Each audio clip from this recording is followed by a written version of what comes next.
안녕하세요. 로엘 법무법인의 최정필 변호사입니다. 양도소득에서 이제 가장 먼저 살펴봐야 될 게 비과세입니다.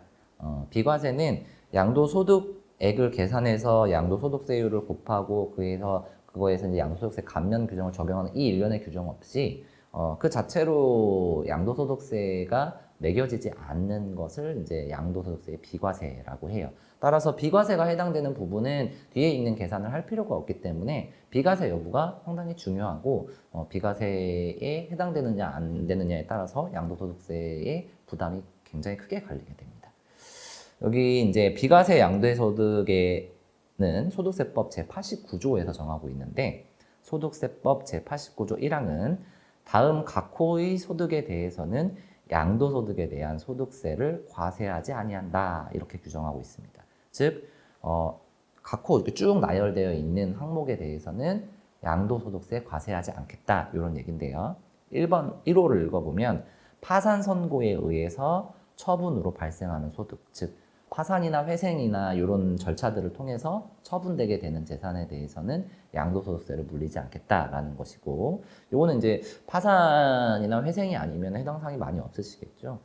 2호는 대통령령으로 정하는 경우에 해당하는 농지의 교환 또는 분합으로 발생하는 소득이라고 되어 있습니다. 저희는 이제 주택을 알아보고 있으니까 농지라서 해당 사항은 없고요.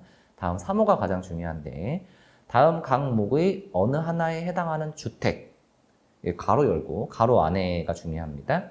가액이 대통령령으로 정하는 기준을 초과하는 고가주택은 제외한다 이렇게 되어 있어요.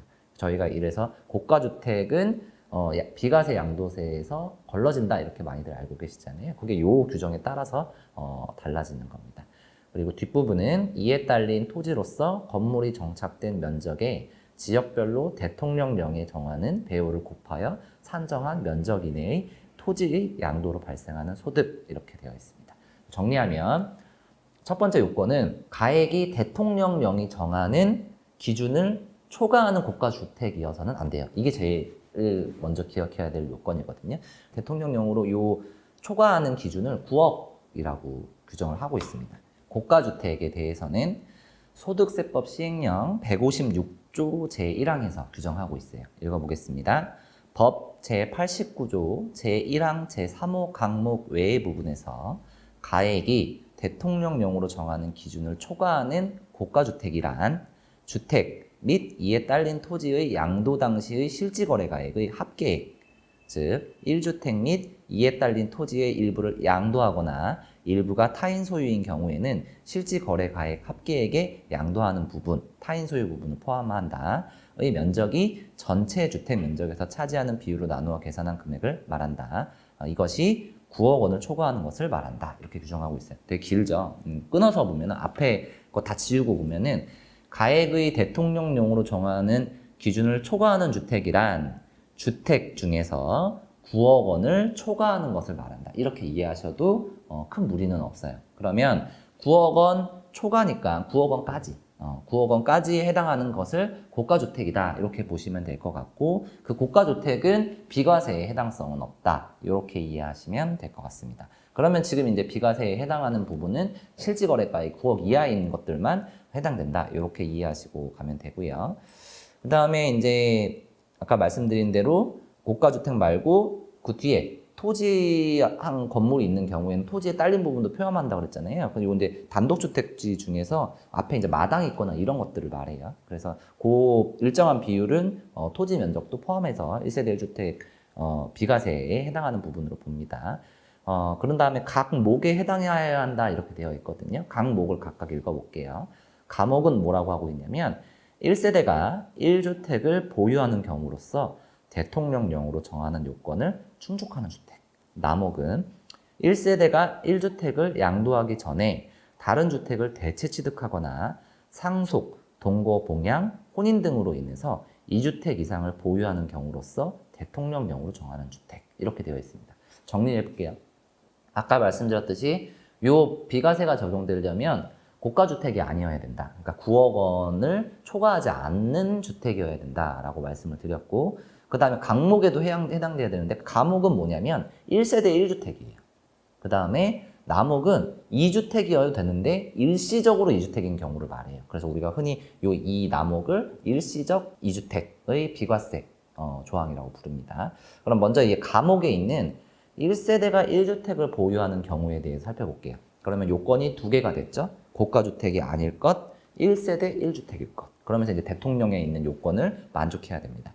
대통령령은 소득세법 시행령 154조에 규정되어 있어요. 1항을 읽어보면 제89조 제1항 3호 감옥에서 대통령령으로 정하는 요건이란 1세대가 양도일 현재 국내에 1주택을 보유하고 있는 경우로서 해당 주택의 보유기간이 2년, 제8항 이후에 해당하는 거주자의 경우에는 3년 이상인 것을 말한다. 근데 가로 열고 뭐라고 되어 있냐면 취득 당시에 주택법 제63조의 2, 제1항 1호에 따른 조정 대상 지역에 있는 주택의 경우에는 해당 주택의 보유기간이 2년 이상이고 그 보유기간 중 거주기간이 2년 이상인 것을 말한다. 이렇게 되어 있어요. 그리고 뒤에 다만 1세대가 양도일 현재 국내에 1주택을 보유하고 있는 경우로서 1호부터 3호까지 어느 하나에 해당하는 경우에는 그 보유기간 및 거주기간의 제한을 받지 않으며 제5호에 해당하는 경우에는 거주기간의 제한을 받지 않는다. 이렇게 규정되어 있으면서 몇 호까지 나와 있냐면 1호, 2호, 3호, 4호, 5호 이렇게 5개가 나와 있어요. 지금부터 조금 이게 복잡해지기 시작합니다. 이게 시행령을 타고 넘어가면서 아까 말한 1세대 1주택의 대통령령이 정하는 요건인데 대통령령이 정하는 요건이 되게 좀 복잡하게 되어 있어요. 끊어서 볼게요. 먼저 1세대가 양도일 현재 국내에 1주택을 보유하고 있어야 된다. 이 얘기는 그 부모, 거기에 있는 1세대의 자식, 배우자를 합쳐서 그 세대 전체가 가지고 있는 주택의 수가 하나여야 된다. 양도하는 현재 하나여야 된다. 이런 기준이고 보유기간이 2년 이상이어야 된다라는 조건이에요. 두 가지 조건이 더 들어왔죠. 첫 번째는 1세대가 주택을 하나만 소유하고 있어야 되고 그건 아까 말씀드린 1세대 1주택. 그 다음에 보유기간이 2년이어야 된다. 그 소유권 이전 등기 일로부터 양도일까지의 기간이 2년 내에 있어서는 안 되고 2년을 초과해야 된다. 이런 얘기거든요. 그러면은 다시 한번 정리해보면 아까 말씀드렸듯이 9억 초과해서는 안 되고 그 다음에 1세대 1주택이어야 되고 그 보유기간이 2년이어야 돼요. 이 조건 3개는 지금 딱 맞춰야 감옥에 해당되는 겁니다. 그런데 뒤에 뭐라고 되어 있냐면 취득 당시에 어쩌고저쩌고 하면서 조정 대상 지역의 경우에는 뭐라고 이렇게 되어 있어요. 이게 좀 최근에 들어온 내용이에요. 그 조정 대상 지역은 요즘에 이제 정부에서 지정한 과열지구나 투기과열지구 이런 지구를 말하는데 대부분 요즘 해당이 되죠. 서울권하고 경기도권인. 그 경기도권이나 서울권에 있는 조정 대상 지역은 경우에는 아까는 보유기간만 2년이면 됐잖아요. 근데 여기 뭐라고 하고 있냐면은 해당 주택 보유기간이 2년 이상이고 and 그 보유기간 중 거주기간이 2년 이상이어야 된다. 그러니까 보유기간하고 거주기간은 달리 보고 거주 요건을 추가했어요. 그러니까 보유기간이 2년이라는 얘기는 내가 여기에 살면서 이 주택을 소유하는 것도 보유기간에 산입되는 것이고 내가 여기 살지 않더라도 소유권을 가지고 있는 것도 보유기간에 해당되는 것이거든요. 그래서 내가 이 주택을 사서 2년 정도 전세를 놨다라고 해도 보유기간에 포섭이 돼서 그 전에는 이 비과세 적용을 받을 수 있었다면 조정 대상 지역인 경우에는 특별하게 보유기간 2년뿐만 아니라 거주까지도 2년을 하셔야 된다는 거예요.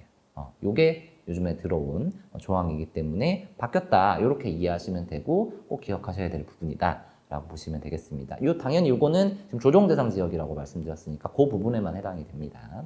네, 시청해주셔서 감사하고 로얄 법무법인의 최정필 변호사였습니다.